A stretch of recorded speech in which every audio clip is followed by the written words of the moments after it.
Hey, this is Sandra coming to you direct from Hayward, California, the heart of the San Francisco Bay Area, where I was born and raised. Who I am in a nutshell. I am a first-generation Chicana in the U.S., also the first in my family to go to college. My parents are immigrants from Mexico. I have a bachelor's degree in Chicano Studies from UC Berkeley and my master's degree in counseling from Cal State Hayward. I have been a California community college counselor for the past 20 years.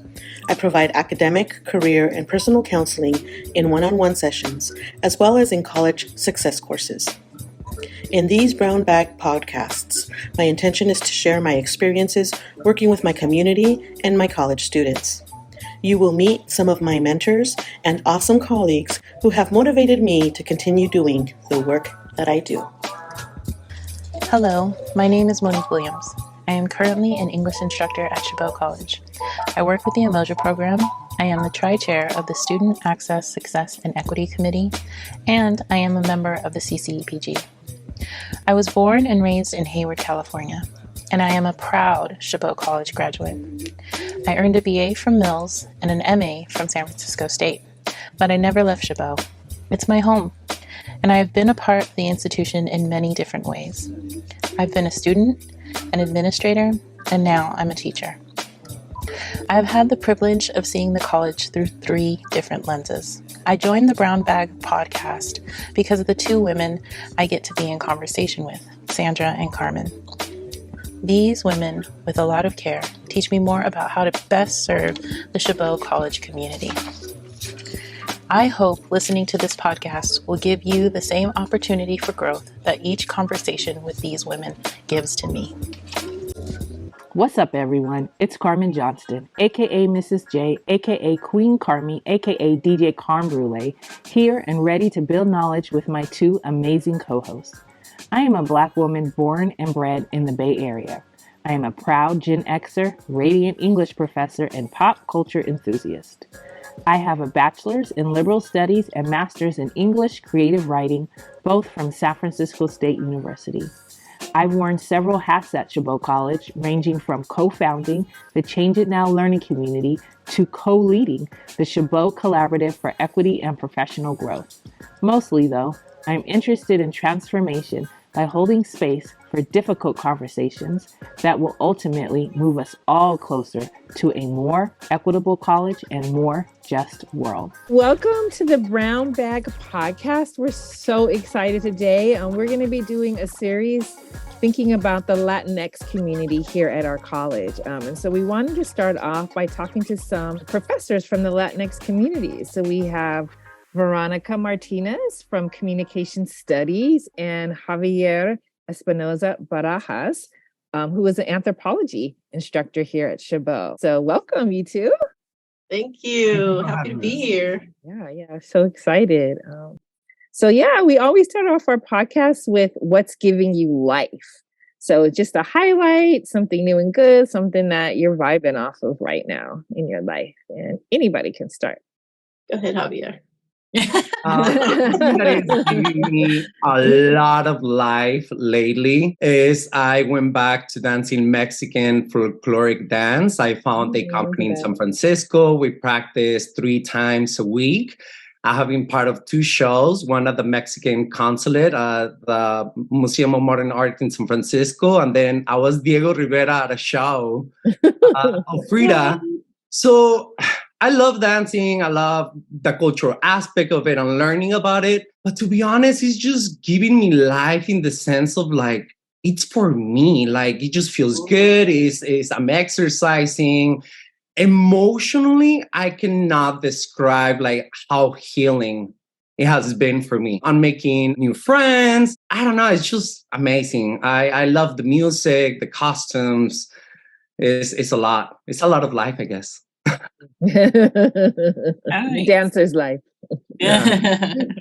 So going back into dancing, I'm performing. How about you all? So for one thing, Javier, you give me life. Every time I see you, yes, every time I walk past you, sit and talk to you, hear you in this moment, I feel like just taking in your energy. And on that piece that you just shared, I'd love if you could invite us one time. I'd love to come watch. That sounds so fun. There's a show on July 15th. I will send an invite. Yay. Yeah. Love it. Love it.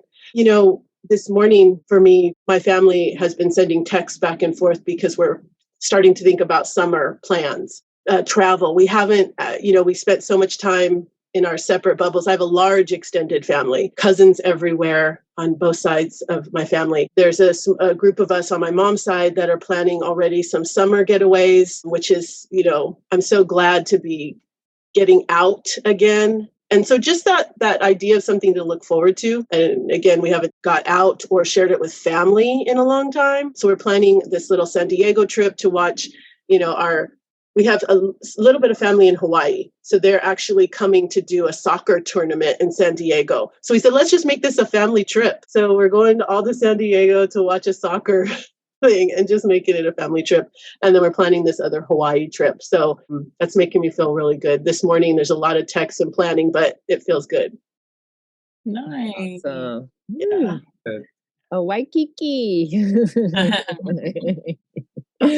Cool. Yeah. What about you, Monique?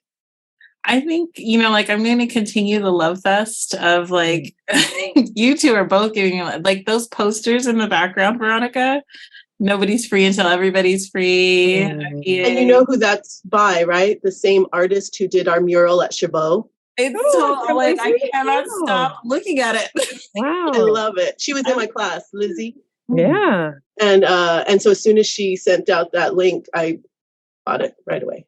Amazing. And Javier, you've just been so wonderful and gracious this morning. And every time I see you, not only am I captured by your energy, but you always take the opportunity to teach us something. Mm-hmm.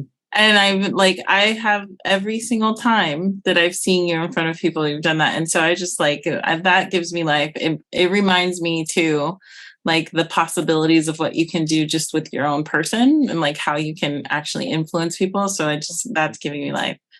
And then the sun is giving me life. Just really need the sun right now. My melanin is drowned. I need some sun right now. So that's really life. Yeah. How about you, Carmen? Well, I would say the same. It's just really wonderful to be with the three of you this morning and just to be, get to chat a little bit with Veronica about being exhausted. And Javier just giving us so many props on the podcast, which I'd recommend our listeners, if you have any props to give, if you like this podcast, if it's doing anything for you, let us know, because we actually don't know. So please let us know. You can send us an email or we're on Facebook, and we'll get our Instagram together one day too. But another thing that's giving me life right now, kind of similar to Monique, is just flowers. When I come home, me and my mom, a couple years ago, we kind of redid the front garden area together and planted a bunch of poppies and daisies. And I have big rose bushes that were just here when we bought our house. And right now it's actually kind of crazy because there's mad weeds at my house. It's bad. I've got to get somebody here to help because it's kind of raggedy, but the flowers are just blooming, and so I just love walking up and just being greeted by just tons of roses and poppies. It really, brightens my day. So I'm looking forward to getting someone out here to give me a hand with the weeds so I can just enjoy it anymore. Because flowers are definitely my love language. I just go nuts for flowers. Yeah. I was reading a thing about weeds because, my yard's the same. Who has time? Oh my God. And so I felt vindicated. And I was reading this article about the ecosystem and how there's a dependency on weeds, and also that we've devalued them because they don't necessarily flower the same way, but they actually, some of them provide sustenance. You can actually eat them, heal things with them, and so on, right? And so now, I just so I feel better about my weeds, I look at them doing a good thing. I'm glad you said that. I didn't know the whole thing, but sometimes my mom will come to my house and point out the weeds, and I tell her leave them because I kind of like So a lot of them. Put that in your salad. I didn't know you could eat them. I didn't know all that. It's a little bit of laziness, but it's also just, I don't know, they're cute too, some of them. And then, from a biological point of view, something that is so beautiful is that absolutely all life forms that are alive right now are perfect. They made it. Yeah. 3.5 billion years of uninterrupted evolution, right? So from the weed to the cockroach, right? It's not only the weed is beautiful, like the fungi, the bacteria, like life, right? Like, so it's about like changing that human perspective on what's pretty and what's not. Right, right. And it's weird too, because like we go to a house, like we go hiking, right? And there's weeds everywhere, but we don't necessarily look at them gross, right? Like, oh, this hillside is so beautiful, right? But then you come to your house and you're like, woo, right? And it's like perspective really shifts in a very, like it really shifts. Inviting us to think of like, what is the purpose of having a lawn in a state that lacks water, that is a desert? Where lawns come from? I'm imitating England. I believe that that's the reason why we have lawns, right? Oh, and those castles like and stuff, right? Not necessary. Yeah. Wow. We can even going through colonialism with talk about plants. We can. The colonizers trying to tell me to pick my weeds. Oh, yeah. Right. Part of what I see when I see a weed is survival, right? It wasn't something that was introduced. It was something that survived despite everything else. I'm like, that's something to celebrate. That's pretty cool. And something that's used, like the nettle plant. We're gonna go off so far. I know, right? Like, how can we bring this back to Latinx faculty? You survived academia. You did it. Survived the colonialization in academia. Excellent transition. Yeah. It is a good transition because we can talk about the fact that obviously you had to go through school, right?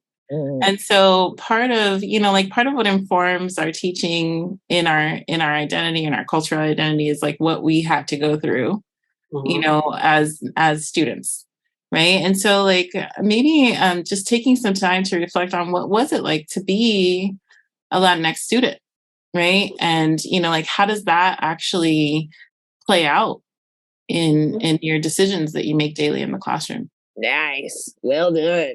Well done. I'm good at this now.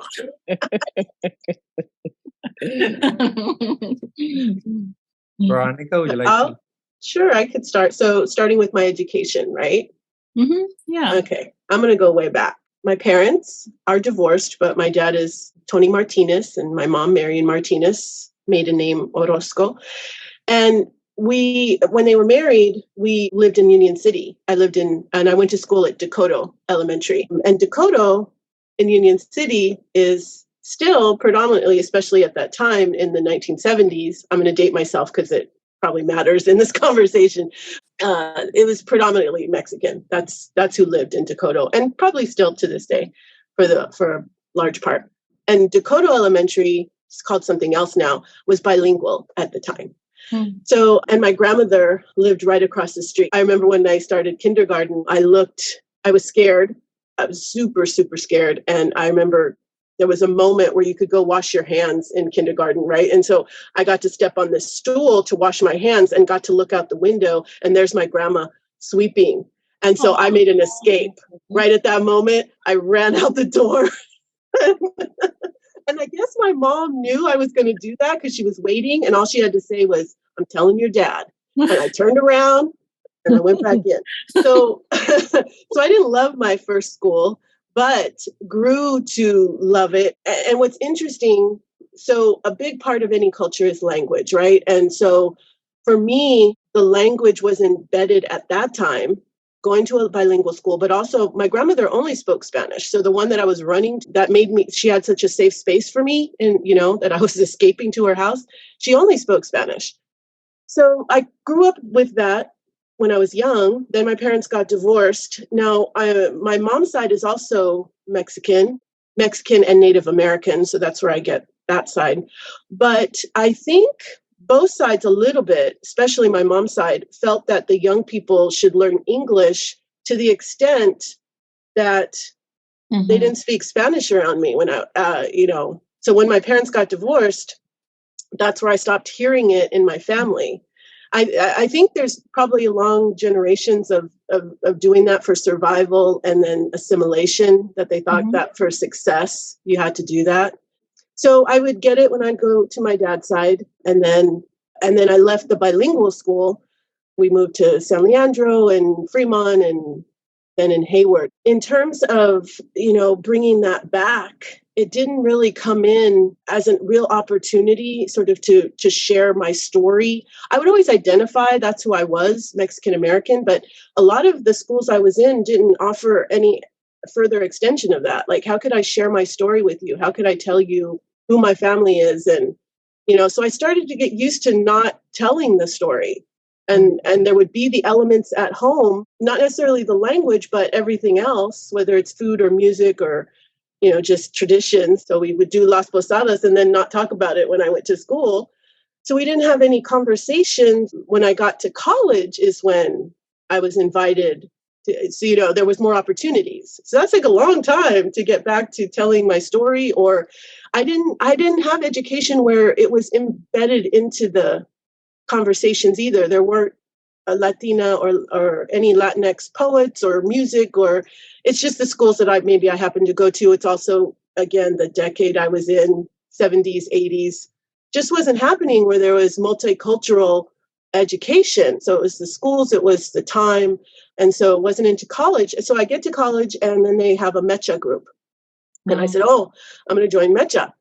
Well, there'd been so long that I hadn't been immersed in it in sort of a sort of formal way. So it's interesting during college to re-explore my identity, how other people saw me.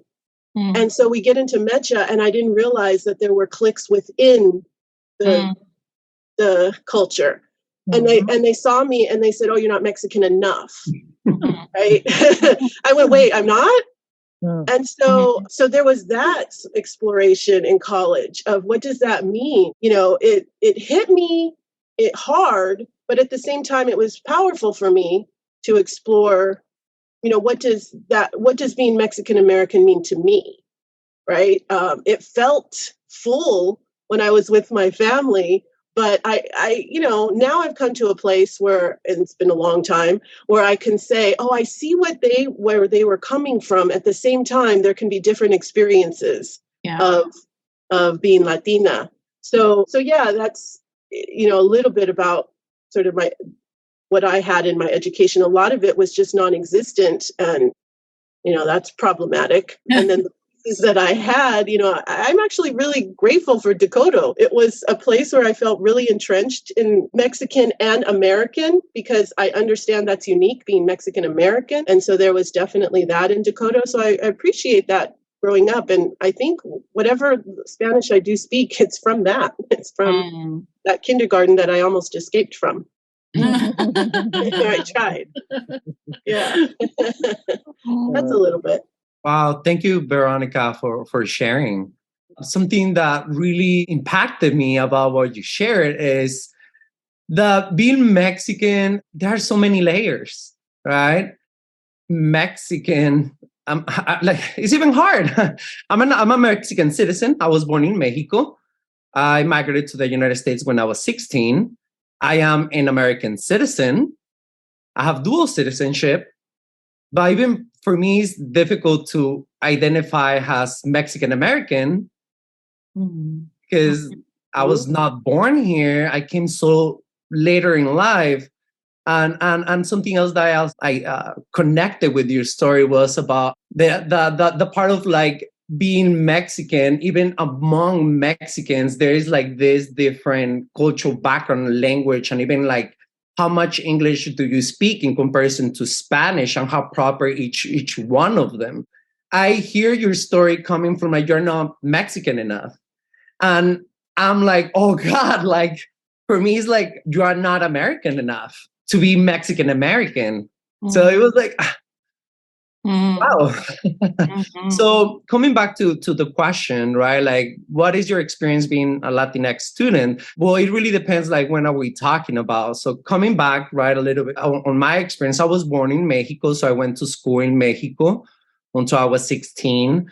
I took English classes, but it was pollito, chicken, gallina, hen, lapis pencil, and lapis pen, like dollars and numbers. So, right, it didn't really build up. At the age of 14, more or less, my family experienced an experience of violence that shadowed, like, was a scar on how I saw myself and my future, like, remaining there, to the point that, like, I had to leave the country because it was dangerous. So at the age of 16, I came to Hayward to live with an aunt. My parents stayed away, and my brothers. Then my experience changes because I'm Mexican, living in Mexico, living with my parents, going to school. So it's like you take it like the norm. But coming to the United States, something that I felt really embarrassed was, one, not speaking fluent English, when I felt I was so old to not speak fluent English. I was 16 and I felt like it was so embarrassing to not know. And my experience at that moment of time, I would say, was like the most resilience, difficult, just cocoon, like just being there and just resisting, from like walking an hour to get to Mount Eden High School to, like, there's not Google Translate. It was a pocket translator that they sold in Walmart. That's how I wrote my essays. Yeah. Wow. It was reading Shakespeare. I have, like, really, cultural, right? All English and Mexican. Like, I just got, it's a lot. It's also really embarrassing to talk about. Even today, I'm an American citizen. It's difficult to talk about that. I came with a tourist visa. I became a resident within a couple of months because my grandfather worked in the United States and an immigrant labor worker for 40 years of his life, right? That's another story, right? So it's a lot, right? From language, residency, right? Family, economics. My family earns in pesos, supporting me in dollars, taken away from social, cultural context of what is it to be a teenager in the United States. Like, I do not know MTV. I don't know what's cool. I don't know what shoes are cool. Like, what are people talking about in the Bay Area? Like, I'm a Mexican that just kind of, like, from Michoacan, jump into the Bay Area. Like, I don't know how to dress or, how to fit in as a teenager. Because of my cultural background is, I don't know, it's Spanglish. So it was difficult because, in addition to living with your aunt instead of, like, living at home, right? Like, it's not, you can express, like, I don't like this food, or, like, I'm not going to do my laundry. Like, you're outside of your house. In addition to being gay, right? Like, dealing with all of that, there is also a whole different issue, like being Latinx and gay, right? First generation, blah, blah, blah.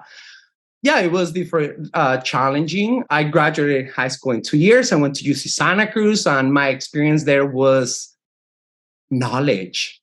Like, UC Santa Cruz, the person that I came in, like, mentally, completely a different person. And I feel like that's why I love my job so much in anthropology, because you can change the mentality of a person, of how you see your surroundings, how do you see reality, your worldview. Really quick, when I learned about sexual orientation, it's like, you just destroyed my conception of reality, this class, right? Like, so in addition, at UC Santa Cruz, my experience was different because there was Mexican folklorico, there was mecha, there was sabrosura, there was el centro. I mean, I went to Mexico City to study abroad in Mexico City, so I came back to my country. So I am thankful for that opportunity that the United States brought, that I was able to go back to my country and study in the harbor of Latin America. So I am thankful for those opportunities that education has brought to me as a Latino. And I came back to LA. I got my master's in social cultural anthropology, and I've been working at community colleges. I used to work at 7 community colleges throughout Los Angeles, teaching 9 classes. Wow. So for 6 years, I've been at Chabot. It's a blessing. So I don't know. I'll just leave it at that. Awesome. I think it's so interesting what you guys said about, like, because there is like a really kind of like a diversity of experiences, right? And when we're talking about Latin students, Latin instructors, right, that our backgrounds are in some ways like similar, but also in a lot of ways very impacted by the age you were, your family background, where you came to, like, like all of these things. Like, for example, I'm Puerto Rican, right? And I was the president of MECHA because there was nothing for Puerto Ricans. Right? So it's like, so I definitely wasn't Mexican enough. Right? Like, but it's like, where can you, like, it's, like when there's not a lot of understanding about the diaspora, right? You kind of just try to find a home somewhere, and then you kind of hash it. At least you're hashing it out with your people, like, or like, like for people to have a similar understanding. But there is this kind of like desire to belong, and then not necessarily totally finding that space. Like, and then trying. It's really, it's a tough thing when they think of us as a monolith, right? You know what? I feel like I'm just gonna be okay and love being in the limbo, being in the middle, because I go to Mexico and like I did the university because I was born in Mexico. I lived there for 16 years. When I came back to Mexico City in college, the professors called me El Gringo. You're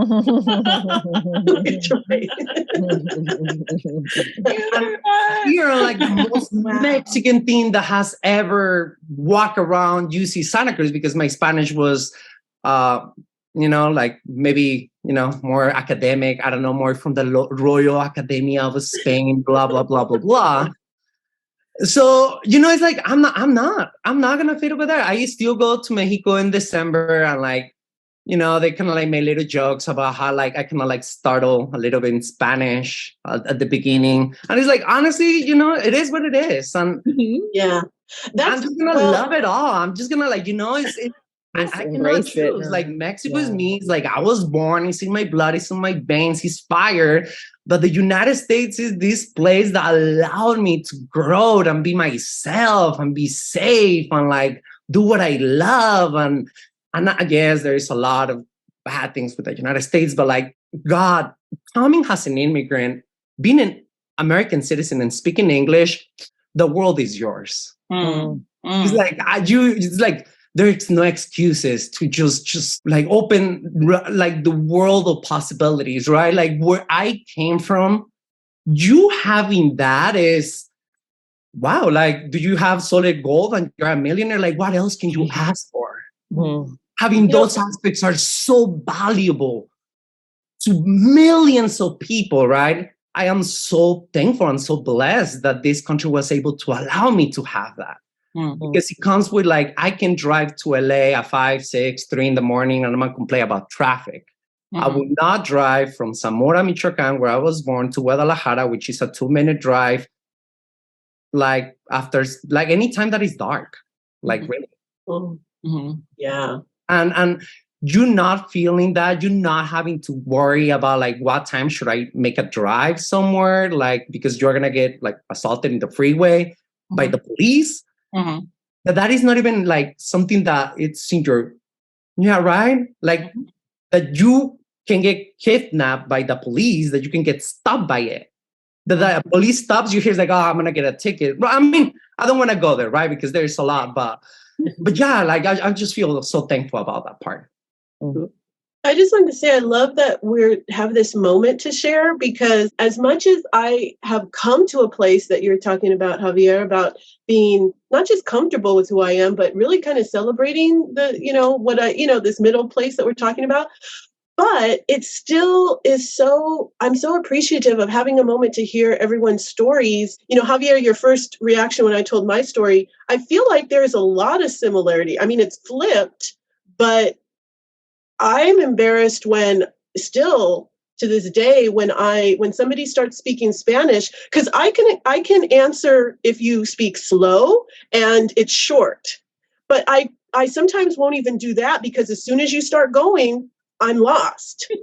So I will usually just answer in English because I don't even want you to think. But then I get embarrassed, because oftentimes the reaction from the other person is, wait, you don't speak Spanish?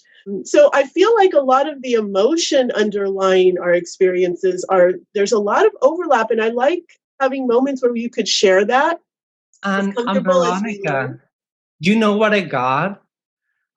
People have made comments of like, how can you be a college professor when you don't even speak English properly? Oh. To my face. Wow.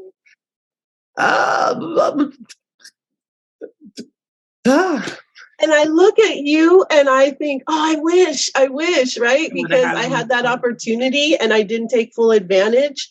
But I guess we're all doing that. Well, maybe it's more outward facing too. Or the question like, I'm an anthropology professor. Do you teach those courses in Spanish or English?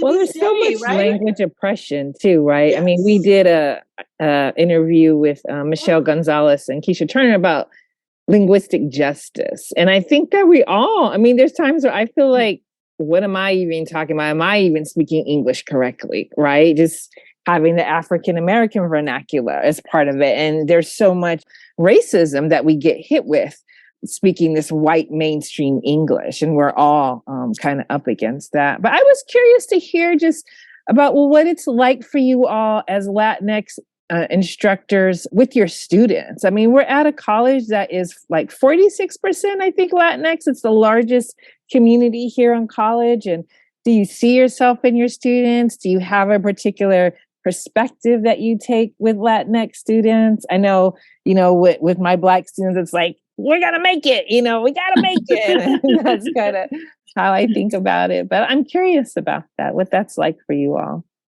I'm going to tie it back to the previous question a little bit, because I forgot to say that in addition to the subject matter, what we were talking about, I only had Latinx role models or teachers at that Dakota school. After that, I didn't see any more. Not even in college. And for the most part, nothing's popping into my mind right now. And I think it would pop into my mind. Because, by the way, I didn't have any of those. It wasn't in my generation too. I'm a TV kid, and the media didn't have us either, really. So it wasn't anything like that. And I remember finishing college with, I remember finishing my master's degree, some situation where the statistics were presented that only 2% at that time, when I was early 1990s or mid 1990s, only 2% of those getting a master's degree at that time were Latinx. Well, they didn't say Latinx at the time, but Latino. Yeah. Hispanic. Yeah, exactly. Exactly. It was only Latino. So when I saw that whoa, only 2%, there was a pride there, and there was no one to celebrate that with because we didn't have those separate graduations either. But I was really proud of that. And now my family didn't finish college, so I don't know if they fully understood, but we did have, celebrations. And so I was really proud of that. When I started teaching, I was part-time for 12 years. And so I'm just going from school to school. I don't know if I really felt entrenched in the community when you're part-time. So I'm going to jump right to coming to Chabot. And one of the first things that I did, well, two things, is I was invited to CLEA, and then I sought out Puente I wanted to be a mentor. Being a Puente mentor meant so much to me. And I did that for about 13 years. It was just during the pandemic that I stepped back and I haven't got back in. But even the first Puente student that I had, 14 years ago, she's still in my life. Dalia, I've stayed her mentor, but now I'm her godmother. I'm officially her daughter's godmother. And I've been at the wedding, and she's at my house all the time. She stayed here. Yeah, I'm about to go to her daughter's, or my goddaughter's, celebration of moving through kindergarten. I'm going to go next week. It's just these connections that I'm able to make now within a community that I haven't had the opportunity probably really ever. Another experience in the classroom, one time, this is about 15 years ago, I had a student come to me after teaching one of my communication classes, and she said, you're the first Latina teacher I've had.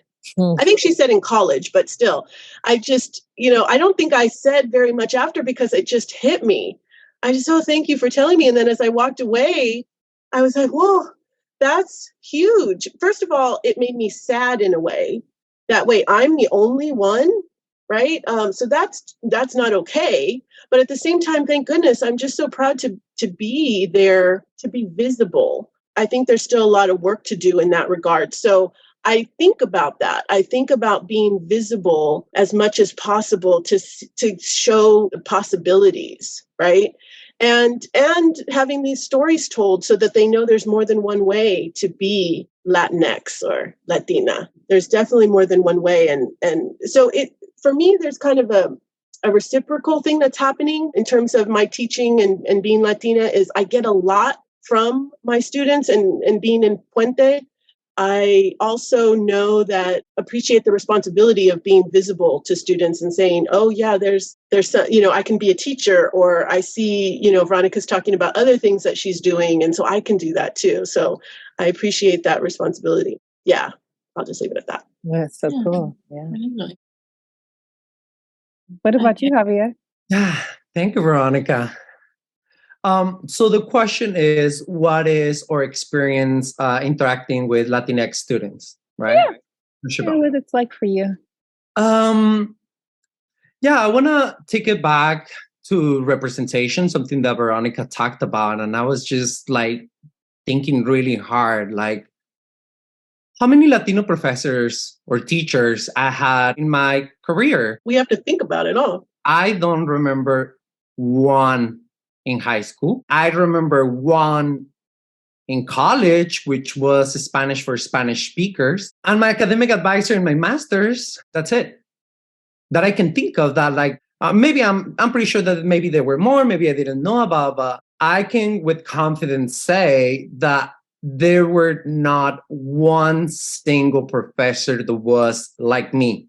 And what that means is that was born in Mexico, migrated to the United States, and made it to be a professor. Like I had zero, and I can say that with confidence.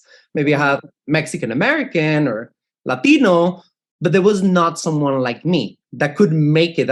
We can, that's something that representation, right? Like that's so much research about like the students have that role model. So I can say with confidence that I didn't have that. So today, for me, being a professor, Latinx professor at Chabot, it's an honor. It's an honor to have the responsibility and the power to be able to have the ear and the attention of these 40 students in the classroom that I can potentially change their worldviews through my knowledge, to my speaking, to how I present myself. That is really powerful. And for me to have been able to do that based on my experience, right, is a powerful and it's an honor.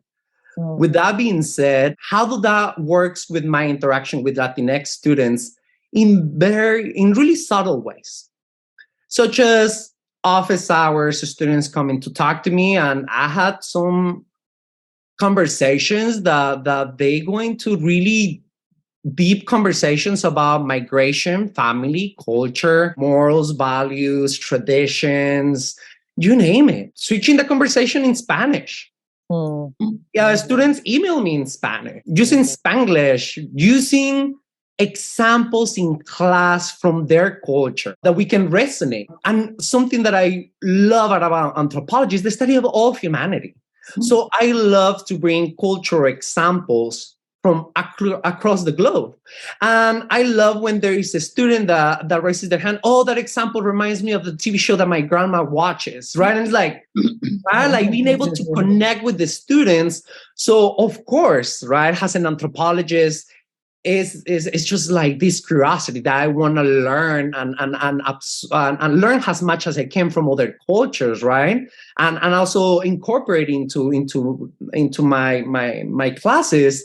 But there is something that I can bring that is something that I was born with, that I was nurturing to, which is the Latino experience that I had. And if I can share it with other students, which usually I don't. I don't really like to talk a lot about my personal life in class.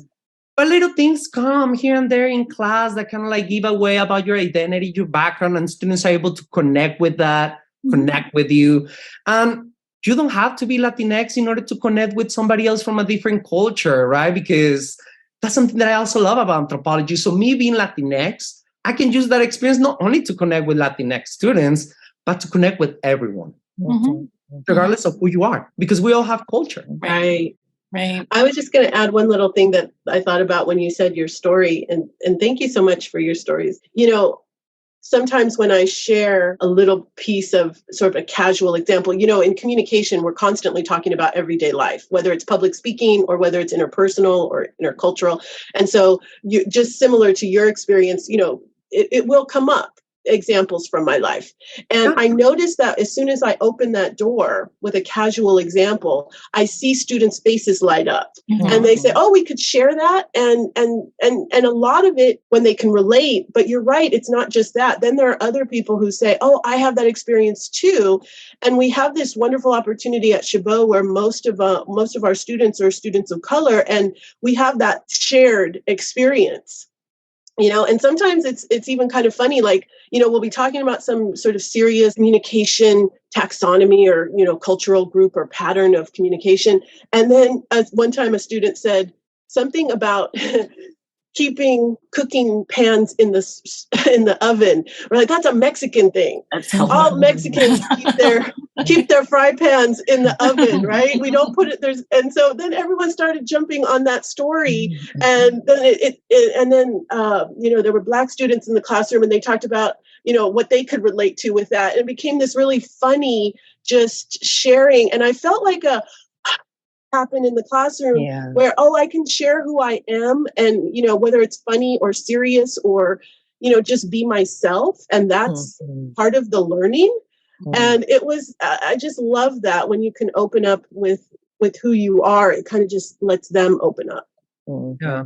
And that's part of having an equitable classroom, is creating a space where students get to be themselves. I mean, that is like the biggest gem, right, that we can have when they feel connected, they feel like they belong, and they feel like they can show who they are. I love, Javier, just hearing about the students writing to you in Spanish and talking in Spanish, because they have to hold that back so much, you know? So how wonderful to have that safety and to have someone that can, like, you know, speak back with them in their language is so powerful.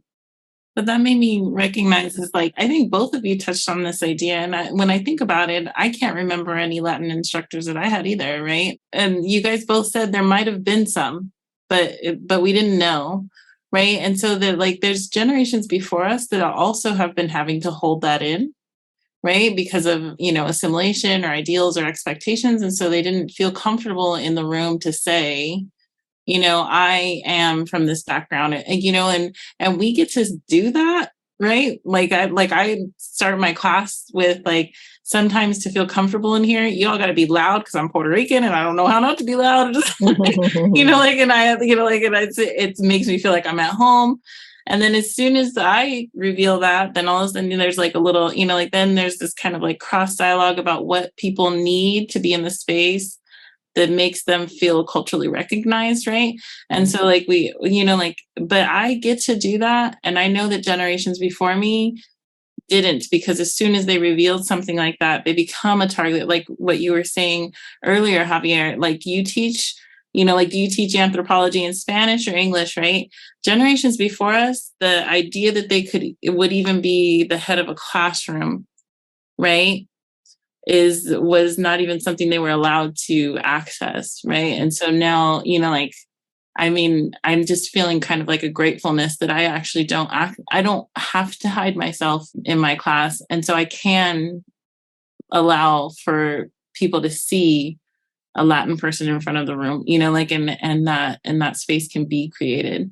We don't have enough of us. Yeah. right. But it's hopeful to think that it's just an opportunity that we have, you know. Mm-hmm.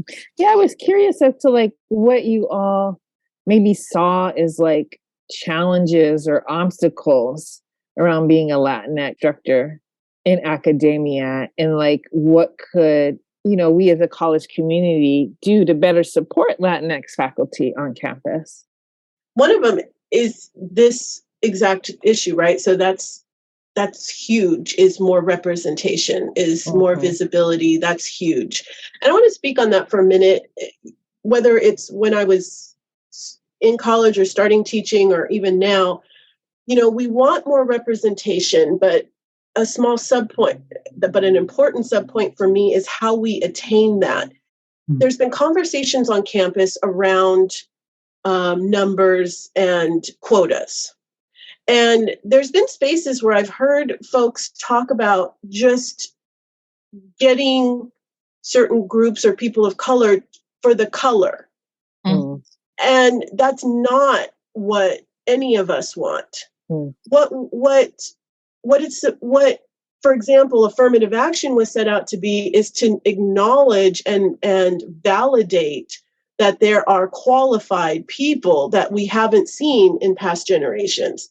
It is not validating to hear that you were hired because of just a color. No one wants that. No one wants to be hired just for that reason. So I don't know if I thought that was sort of an old idea, but I hear it still, that just hiring for the color. And I've even been introduced that way. And so sort of my identity being first rather than anything else. We're all complex people. Mexican American is a part of who I am. It's an important part of who I am.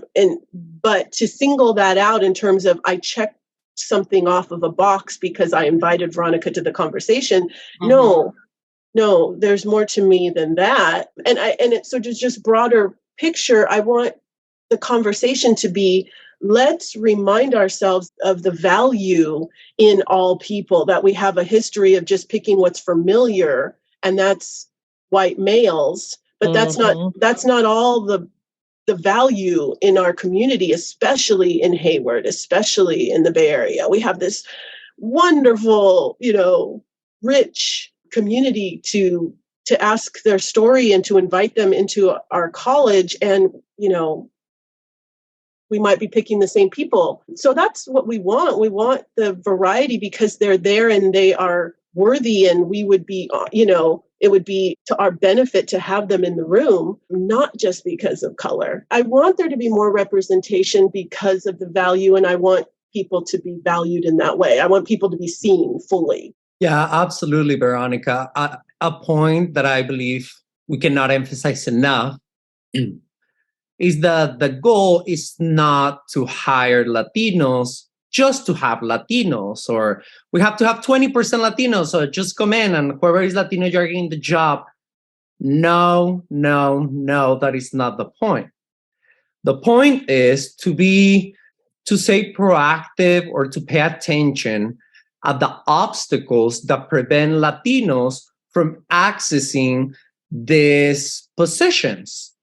Such as, let's talk about one example. If there is being intentional about removing barriers that prevent Latinos from accessing these opportunities, not giving them a heads up or a preference, so it has to be you because you are Latino, is removing those barriers that historically speaking have been there. An example that we can talk about is if there is a position, right, a tenured position, to be intentional about promoting the position among Latinx circles of individuals that are qualified for that job. We talk about one example, right? So finding ways to be intentional to support these students. Usually when I talk about this topic, I would like to have more data so we can talk about like the percentages and representation of like, is faculty representing like the body of our students? How about administrators? Can we look at people that work at the district, right? Like the entire hierarchy, and let's see what's going on as we're going up and down this ladder of power that is related to income, that is related to PhDs, masters, so on and so on. When you invited me, and one of the topics is how can Chabot support you as a Latinx student, as a Latinx faculty, my bad.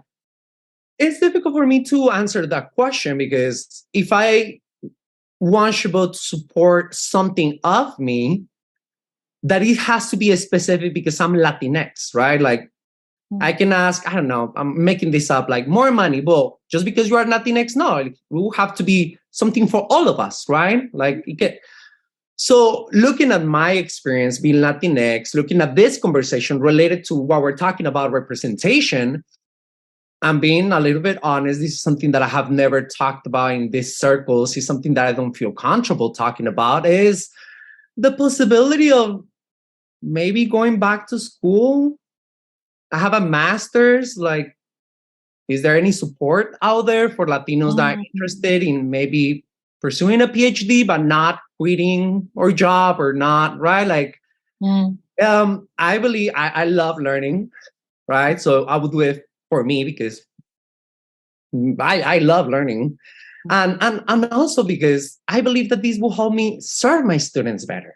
I believe that after I obtain more knowledge, I believe that I can continue to empower other students.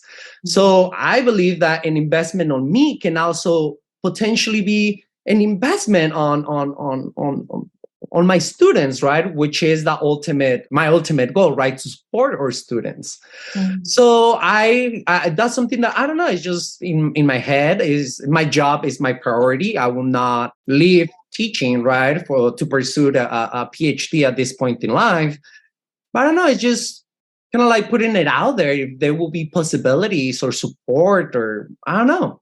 I'm so glad that you mentioned that, because in the CCEPG, we've been starting to talk a little bit about, how do you support and retain faculty of color? Like, what is it exactly that faculty of color need to want to stay at Chabot? I mean, I'm sure that we all have like walked away from a meeting or interaction and felt like, forget this place, I'm leaving. I don't want to be here anymore. And sometimes that happens more often than maybe we want to even examine. And so we're just wondering, like, well, what do we need to do here so that we can keep, our strong and powerful faculty of color that we have, that are actually doing so much leadership on campus, right? But encountering, different obstacles, whether it's racism or representation, or not even feeling like I've heard people talk about, like, now what? Like, I'm faculty, I'm here, I'm teaching, like, where do I go from here? Like, what do you do if you don't want to necessarily be a dean, but you do want to lead, or you want to do a project, or you want to go back to college? And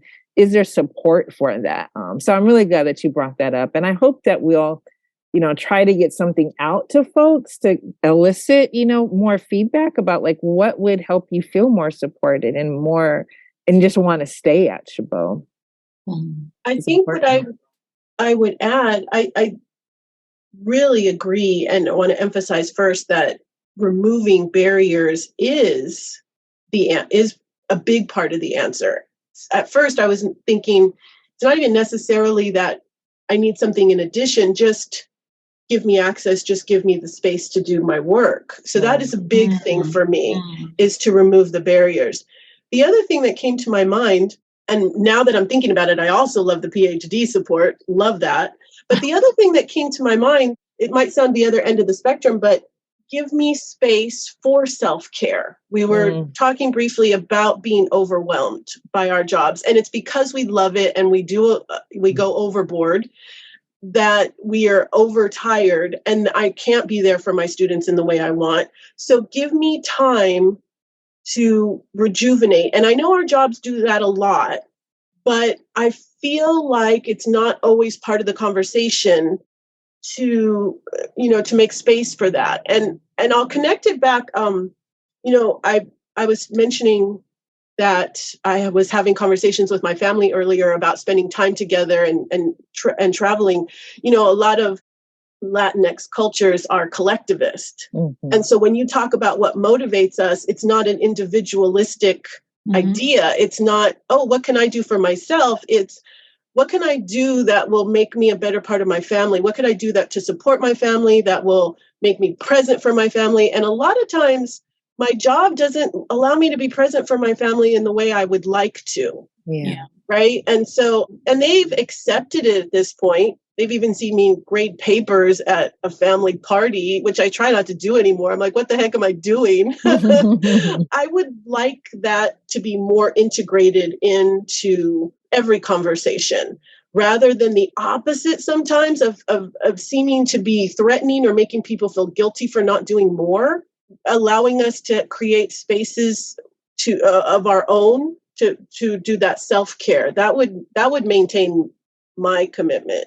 They're all just really, I mean, I was curious a little, Veronica, about what do you think are the barriers? What do you think are the barriers that kind of get in the way of you getting to do your work? It goes back to that, even just being invited to a conversation like this. Oftentimes there's assumptions around what Latinas need or want. So just ask. What is the perspective? Inviting us to the conversation, inviting us to be part of decision-making meetings, and not just based on a color, but because there's value to the diversity that we bring. So letting us be part of all of the experiences rather than making assumptions about who we are or what we need or what we can do, what we're capable of. I think there's a lot of, again, just assumptions about that. So just inviting us to more conversations. I think the barrier is we're just not invited, especially to the decision-making things. We're talking about hierarchies. It's lacking. The representation is lacking in those higher leadership positions. So allowing us to be part of those decisions, even at lower levels, so that we are prepared to move up. We have this history and generation of not being prepared for leadership because the oppression and the assumptions and the prejudice. So we just got to prepare more of us to be leaders. So invite us to the conversations. Such a great point. I think I was talking, I don't know if I was talking to you, Veronica, or maybe it was Carmen. I don't know, I'm talking to so many people. But we were talking about the fact that we're an HSI, and sometimes because we have the HSI title, we feel like we're doing everything.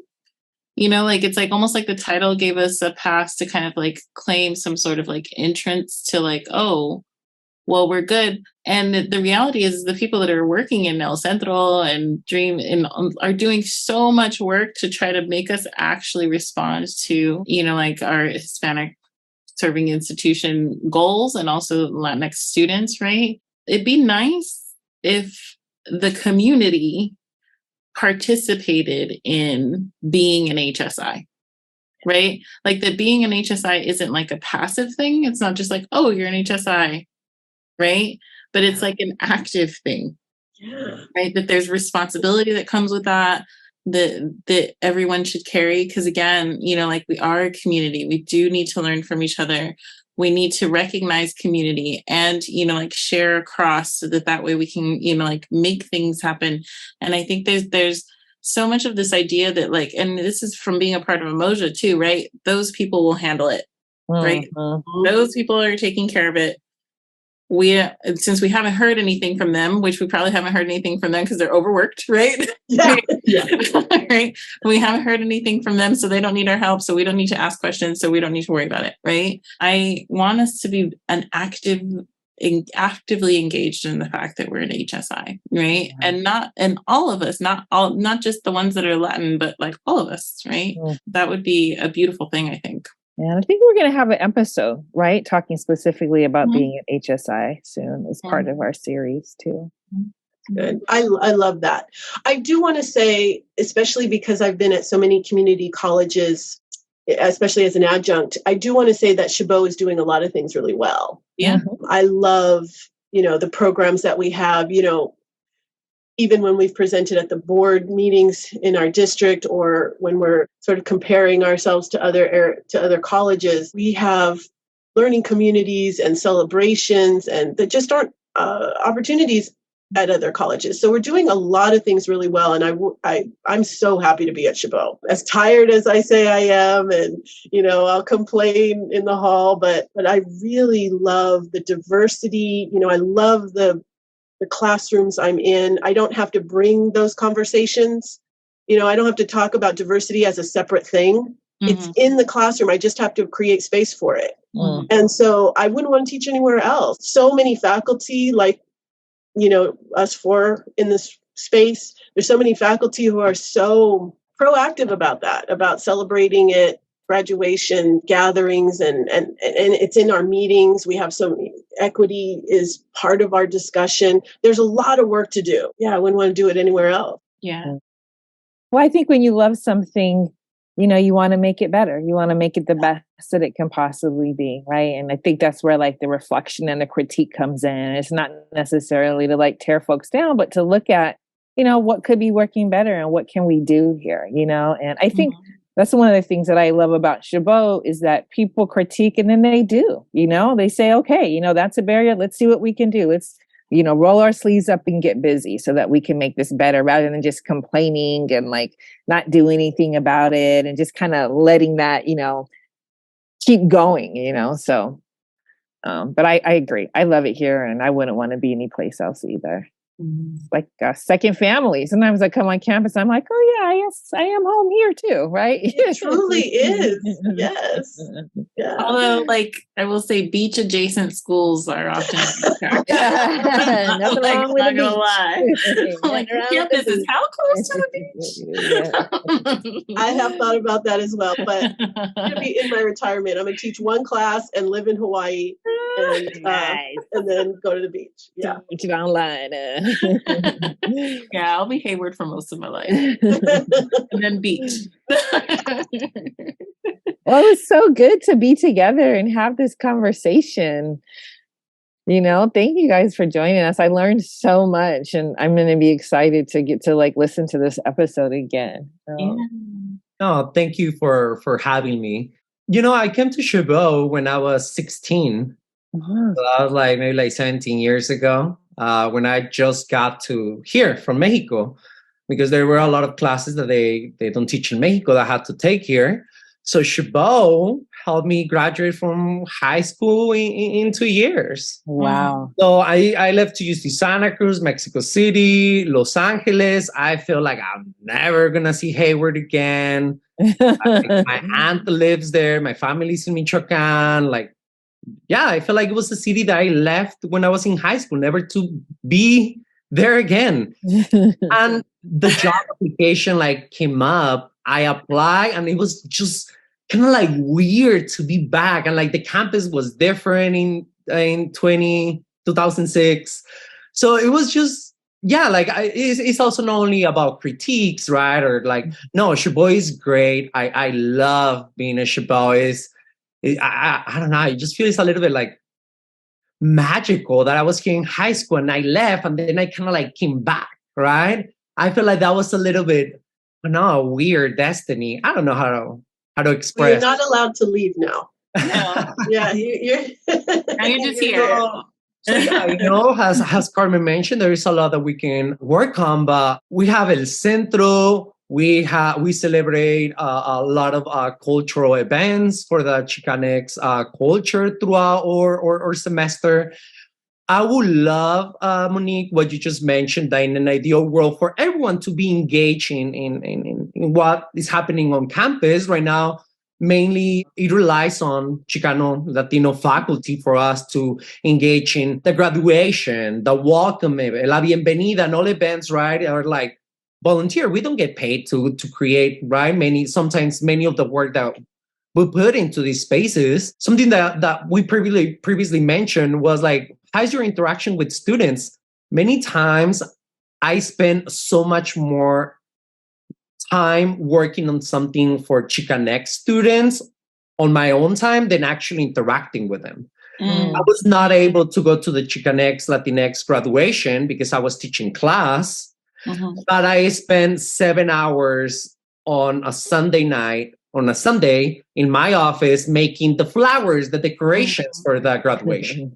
So I was not there because I was teaching, but I spent my weekend making like paper flowers and like burning myself with like glue. You know, like it's like you know, I'm doing this because I love it and because you know, it's like I'm not gonna be there, but they are gonna see it. So I don't know. Yeah. I mean, allies to the community are so important, right? Just having allies in the people around you, and it can help in so many ways to keep doing that beautiful work. You know, like it's really important. But we gotta, before we go, we gotta do the exit ticket. We can't. Right. I'm going to say one thing really quick, which is Javier, just listening to your story, it makes me think that maybe we should do a podcast episode just of Chabot stories. Just have people come tell quickly like how they got hired at Chabot. Like, I don't know, because I think people have so many interesting my story ways, like what brought them here. And it's exciting. Crazy. Yeah, interesting. There were like 2-3 odd incidents during my job interview. I was like, all right. I want to hear that. Yes, do that podcast. That would be so fun. Fun to end the year. Yeah. Cool. All right. So who wants to do their exit tickets? And this is the part where we recommend something. The recommendation does not have to be directly connected to our conversation. It could just be a recommendation in the world. So what do you recommend to the listeners? According to anthropology and some studies in psychology, the number one things that brings happiness to the Homo sapiens species is giving something of yourself to somebody else. Or to nature, or to something. It can be time. It can be paying attention to somebody that is saying, not necessarily material, give $1 to somebody. No, like give something. And according to psychology, it's weird because we learned that receiving makes you happy. So according to psychology and anthropological studies, if you give something, you are supposed to feel good later and feel happy. So just maybe try it out and see if it works. Nice. I love that. Love it. Kind of weird. So I'm like, I don't feel good when I gave something. Like, how's that supposed to work? According to psychology, it is. So I was like, okay, I'm going to try it out. Let's see. But giving something means so many things, right? Like all after doing these podcasts. And it is not money. Once again, don't give like $1. No. Like give something like your time, or maybe you make a postcard, like you make something and you give away. That's just something really broad, right? But like according to academia, humans feel good when they give something meaningful to somebody that they have a connection with, or maybe to nature, right? So it's just broad. But it's about giving something, like getting rid of something, and it's supposed to feel good. I don't know. It's weird because I'm like, really? How am I supposed to feel good about that? So I guess it's an invitation to try it out. Yeah. All right. I feel good. I just hadn't thought I connected it back to the research, but I love that. I do. That's really Maybe Veronica, like it feels so good to be surrounded with family because that's what you're doing. Giving attention, but you're also receiving laughs and energy. And at the end of the day, it's not about money. It's not about like necessarily like how expensive was the hot dog at the pizza or what you're eating necessarily. It's like the moment and the interaction and the, oh God, like that memory for so long ago. So maybe that's what we're talking about giving. I don't know. No, I totally see that. Giving our time and love. Yeah. So the first thing that popped into my mind was an event that's happening this Saturday, but that might not be helpful for when this people are listening. Right. But the event that's happening this Saturday made me remember, it's at Las Positas. There's going to be the Muecma dancers, and one of the authors that's speaking is the author of They're There. So I'm going to give a couple of recommendations on books. That'll be... She's pulling out a book. I also have some flyers. Yeah, pulling out the books. All right. So I'm recommending They're There. Yes, we're reading it right now in my class. Are you? Okay. Yeah. I'm going to have to steal your plans. I'm recommending Science of the Sacred. So this looks at various disciplines through the lens of Indigenous people, right? So you can, from a history perspective, from an anthropology perspective, from a psychology perspective, Braiding Sweetgrass is beautifully written. Decolonizing methodology.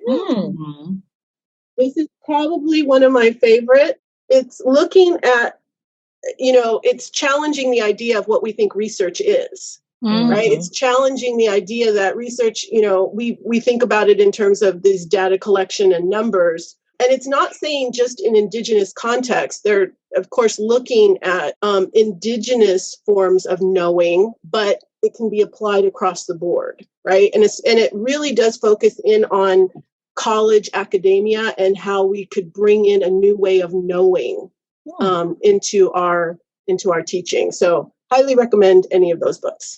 Nice. Thank you. Yeah, thank you so much. I'm going to text you for the list. Yeah. Fine. That's my sabbatical. That's my sabbatical list. So happy to share. Nice. Awesome. Thank you. Thank you so much for this opportunity. Thank you for having us. Well, we get to share ours too. We're not doing. Yeah. Oh, I don't know what mine is. I can tell you mine. Yeah. Okay. So I have two brief ones. So one is kind of what Javier was talking about, giving yourself. And so I've been really kind of on the fence about this, but I think I'm just deciding to like give myself over to the Warriors. The Warriors are in the playoffs right now. And I don't know, by the time this podcast came out, they may have been eliminated by the Lakers. They may have won the championship. But you give in. I'm giving myself over to just being a fan, you know, like I love basketball. I played basketball in high school. My husband played, and I tell him all the time that like part of the reason why I can't watch is because I'll lose it, you know, like I will go like 100% like over, like we'll watch. And he's like, oh, some guy in the other team did well. I'm like, no, he didn't. He sucked. I don't care. You know, I'm like super loyal. You know, once I'm down for that team, I'm down for it. So I'm like, you know, I'm just going to go all in and just forget it. You know, I'm going to be someone that gets Warriors tickets, has Warriors, but you know, paraphernalia. Like, I'm just going to go. I think it could be fun just to give myself over in that way. So I'm going to go for it. There you go. So I recommend just being 100% into something, right? That has no outcome. That's just for fun, right? You know, it does. Yeah, I was 100% Raiders. I'm still 100% Raiders. Yeah, but it's hard when they move. They move. The only thing that's bittersweet about full commitment, because I was 110%, and I'm still a full fan. I can never do anything else, but it is hard once you give that much, and then you just leave. The Warriors are all we have left in the Bay because the A's are gone, and then the Raiders are gone, and so the Niners are gone. You know, it's like, so I'm gonna hold on. I'm gonna hold on to them as much as I can. And I wonder if a lot of people are feeling that way because so many are leaving. You know, I know. And I love them because, you know, they're 3 starters. They've been on the team for like 11 years. So it's like a real team, you know? Yeah. So I'm gonna go in with them while I can. Even though I think Draymond might be leaving, so it might be too late, but I'm going to try. I love it. And a show recommendation. Me and my husband are watching this show called From. And it's on Amazon Prime right now for free. It's like part of the MGM subscription, but it's a scary show. Mm-hmm. It's about like a family that they're traveling and they come across a tree, and the tree, you know, blocking the road, and then they have to turn back around. And then they pass through a town and they find out they can't leave the town. And at night, monsters come. And so it's all about the people in the town, how they're dealing with these monsters, how they're trying to get out, relationships. It's very much about like destiny and death and life and joy. It's very good, and it's very scary. So if you like that thing, I recommend it. It's called From. Cool. I love it if it has a deep meaning. I love that. It does. It actually does. It's very compelling, and it's well done, and good actors are on it. And the guy his name is Harold. Can't pronounce his last name, but he's a Black actor, and he was on Oz, I think. I think he was the character that was in a wheelchair, but he's been around for a long time. He's in all the Best Man movies and stuff like that. So he's leading the cast, and it's good. It's a good show. I'll just have to watch it in the daytime. I'm not a nighttime scary movie person. I'm not a I'll be scared all year. Yeah. I'll like never go to the bathroom again. Yeah. It is scary. It is scary. I internalize those things. Yeah. I think my recommendation is going to play off. Yesterday, Carmen and I were talking to Juan Pablo, and you had recommended like this thing about, you know, like self-care is actually like it's not really just about like going to the spa and stuff like that, but setting boundaries and thinking about, you know, like where do you do your work and stuff like that. And I think, you know, like just coming off of some stuff I've been thinking about, like, I've always been really a person that wants to create community. And so like I'll try to force it. Right. And I think that I need to relearn that and set some boundaries and be okay with some people being on the outside of things. And that's very hard for me because, like I never wanted to be the person to put people on the outside of things. And I also don't want to be that person. I think like taking time to think about that, like how self-care is creating those boundaries and thinking about those things that you need to do to be able to feel great, right? Is probably something that I would recommend. So that book you recommended yesterday, I'm going to look into it. And also like, just for people to think about, like where are you hurting yourself more than you're actually helping yourself, I think, and kind of doing those reflections. Yeah. So that's my recommendation. Those are great. Thank you. Yeah. Thank you so much. We really appreciated talking to you. Hopefully we'll talk to you again on some other episode. And you're always welcome to talk to us and give us ideas about what you want to talk about too. Oh, thank you. Thank you so much for having us. Thank you. Bye.